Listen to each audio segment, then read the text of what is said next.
now we move to the last section, that is special majorities, fifth section. So concept, examples and applications. So this is the slide, just go through this. So here my point is, just now I have mentioned that absolute majority is nowhere used in the Indian parliamentary system or in the Indian constitution as an independent mechanism. It is only used under the special majority under Article 368 as a component. Special majority under Article 368 is having two components, and out of those two components, one component is absolute majority.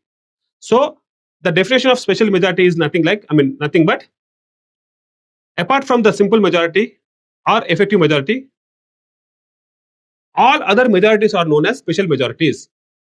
So apart from the simple or effective majorities, whatever the majorities that are used in the Indian constitution or in the Indian parliamentary system, those are known as special majorities. Got my point? Right. So the special majorities are four types. One is under Article 249, under Article 368. The third one is under Article 368 with 50% of the state's ratification. Under the third thing is under Article 368 with 50% of the state's ratification. The fourth one is under Article 61. Under Article 61. So these are the four different types of majorities under the special majorities. So there are four special majorities. Right. So the first one under the special majority, that is special majority under Article 249. So there is nothing much in this present slide. So we are moving to the formula. Special majority under Article 249 is nothing but majority of 2/3 members present and voting. Special majority under Article 249 is nothing but majority of 2/3 members present and voting. Majority of 2/3 members present and voting. Here members present and voting. Here members present and voting. We have come across this in the simple majority. While dealing with the simple majority, we have seen this term, members present and voting. There I have said that we will get the members present and voting. We will get the members present and voting after deducting three values from the total membership of the house. After deducting three values from the total membership of the house, we will get members present and voting. What are those three values? Absentees, abstainers and vacancies. Absentees, abstainers and vacancies. If we deduct these three values, if we deduct these three values from the total membership of the house, we will get members present and voting. Members present and voting. What is 2/3 members present and voting? What is 2/3 members present and voting? So whatever the members present and voting we get, we have to multiply that with the 2/3 ratio. We have to multiply that with 2/3. So 2/3 members and 2/3 members present and voting is nothing but 2/3 into members present and voting. 2/3 into members present and voting. So members present and voting is nothing but total membership of the house minus absentees minus abstainers minus vacancies, and the total value, if we multiply with the 2/3, we will get 2/3 members present and voting. 2/3 members present and voting. Right? So the formula goes like this. Special majority under Article 249. So here the majority we are calculating. We have to take members present and voting. We have to multiply it with the 2/3 and we have to add 1. This is the formula. So we have to take first members present and voting. Members present and voting. We have to multiply that with the 2/3 and we have to add 1. We have to add 1. Got my point? So this is the formula of majority of 2/3 members present and voting, and this particular majority is used in under Article 249. So this is the first kind of the special majority where the majority is nothing but majority of the 2/3 members present and voting. This is the formula. We have to take 2/3 and we have to multiply this with the total membership of the house minus absentees minus abstainers minus vacancies. So whatever this long term is there, this is nothing but members present and voting. So 2/3 into members present and voting plus 1. That will form your answer. Your formula. Right. So here we are going to consider a situation. Right. So here we are talking about Rajya Sabha. Rajya Sabha. Right. So here 26. So absentees. Absentees in the Rajya Sabha are 26. Abstainers are 19. And vacancies were 4. So absentees were 26. Abstainers were 19. And vacancies are 4. Now we have to calculate special majority under Article 249. Special majority under Article 249 equal to, we have to consider, we have to multiply with 2/3 we have to consider total membership of the House. For Rajya Sabha, it is 245. We have to deduct absentees. The absentees are 46, abstainers are 19, vacancies are 4, and we have to add 1 at the last. Okay? Now, so 2/3, this whole thing turns out to be 196, 196 plus 1. Now, so by multiplying 2/3 with the 196, we will get 130.66. 130.66. So whenever we get a decimal point, we omit that and we take only the whole number, that is 130 plus 1, which implies 131. So the 2/3 members present and voting, the 2/3 majority of the members present and voting on a particular day in a Rajya Sabha under this particular circumstances is 131. Got my point? So application 1. So the application of the majority that is used under Article 249. So under Article 249, this particular majority we will be using.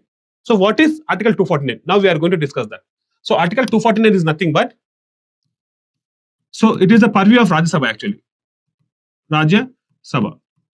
So this particular majority that we have discussed so far will be using under 2 circumstances.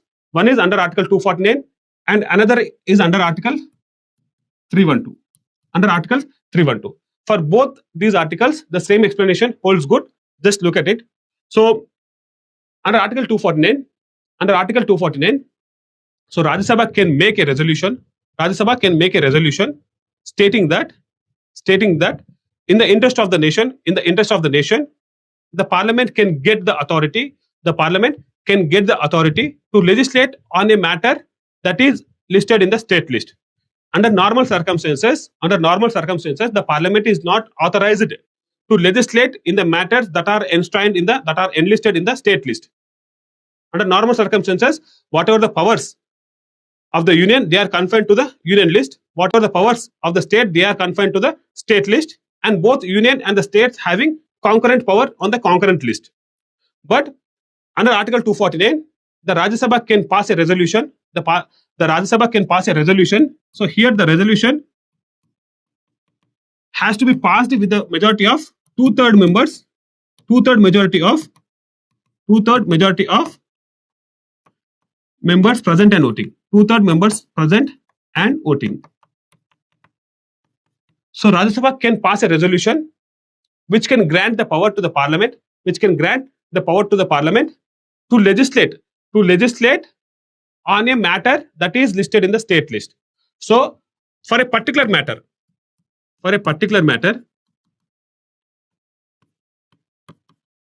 in the state list,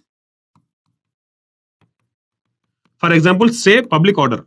So public order is listed in the state list. But if there is a requirement, if there is an emergency that has to be met by passing a central legislation in the domain of public order.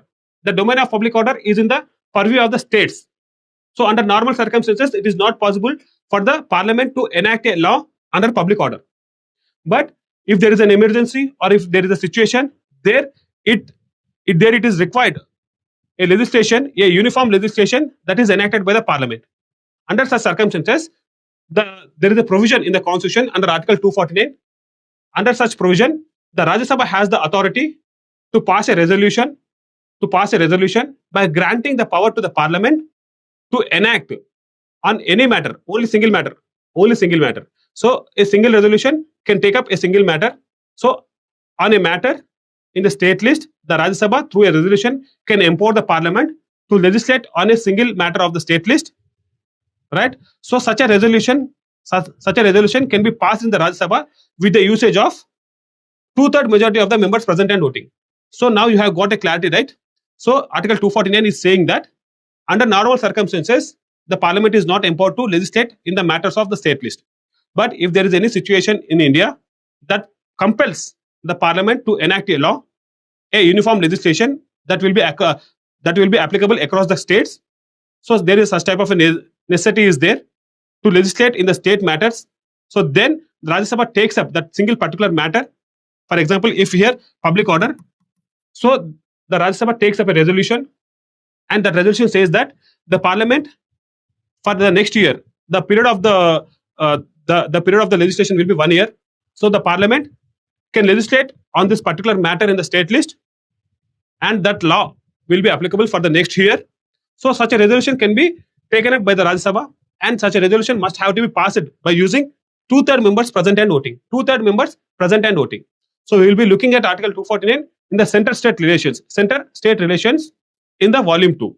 So for the time being, remember that Article 249 empowers the Parliament to legislate in any particular matter in the state list. So to enact any particular matter in the state list, the Parliament is not authorized in the normal circumstances, but under Article 249, if Rajya Sabha passes a resolution that can grant the Parliament to legislate on a particular matter in the state list, so for that matter, that resolution has to be passed by using this majority. Our discussion has to be confined to this part, that is what type of majority that is required for passing such a resolution. That is two-third majority of members present and voting. Right. So similar kind of situation is also available. I mean, similar kind of situation that we encounter under Article 312. Under Article 312. So here also the only Rajya Sabha is involved.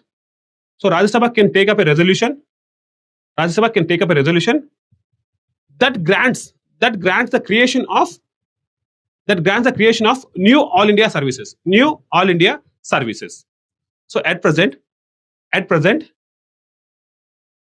India is having three such type of services, All India services: I.A.S, I.P.S, and I.F.S. Here I.F.S means Indian Forest Service, Indian Administrative Service, Indian Police Service, Indian Forest Service.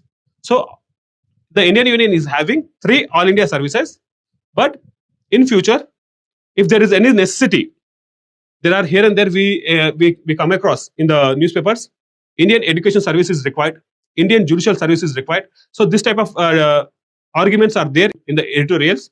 So for creating any such type of All India services, the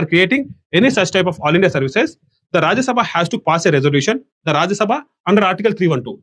Under Article 312, Rajya Sabha has to pass a resolution. Rajya Sabha has to pass a resolution granting the authority to the union government, granting the authority to the parliament or the union government to create more such kind of All India services. More such kind of All India services. So for creating new All India services, the authority is laid in the hands of the Rajya Sabha. Under Article 312, the Rajya Sabha has to pass a resolution. That particular resolution has to be passed by two-third majority of the members present and voting. So the same kind of majority is required for creating All India services, new All India services also, right?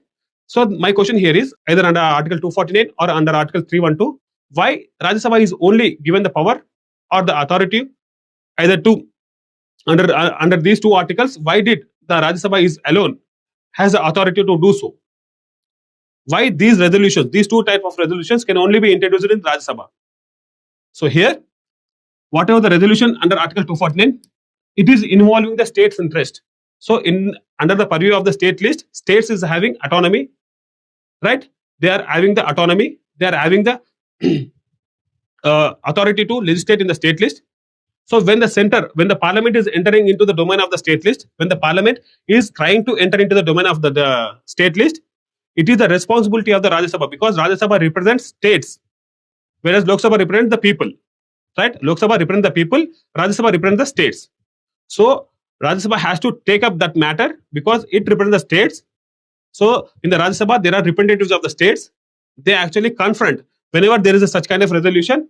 The Rajya Sabha deliberates, and the Rajya Sabha, I mean whatever the government, the government of the day, they actually propose to introduce such kind of resolution, and the members from the different states, they actually oppose, they actually argue. So the state's interest, whenever they are affected, they have to be introduced in the Rajya Sabha, right? So under Article 249, the state's interest in the legislative sphere, whereas under Article 312, the state's interest in the administrative sphere. By creating new All India services, the state's power will be reduced. So there are in the Sarkaria Commission or in the Punchi Commission, actually we come across, especially the state of Tamil Nadu, actually it is time and again, it is saying that it is the time to abolish All India services, because states are not happy with the All India services, because All India services are exerting the central domination over the states. It is a viewpoint of several critics. So whenever there is a resolution that is prompting to create new All India services, that has to be introduced in the Rajya Sabha only, not in the Lok Sabha. Got my point? So it is not our point of discussion here. Our point of discussion is confined to this majority. So whatever the majority under Article 249, that is two-third majority of the members present and voting. It is used in the under Article 249 and also under Article 312. With this, we have completed our first discussion. So under Article 312, we have completed that.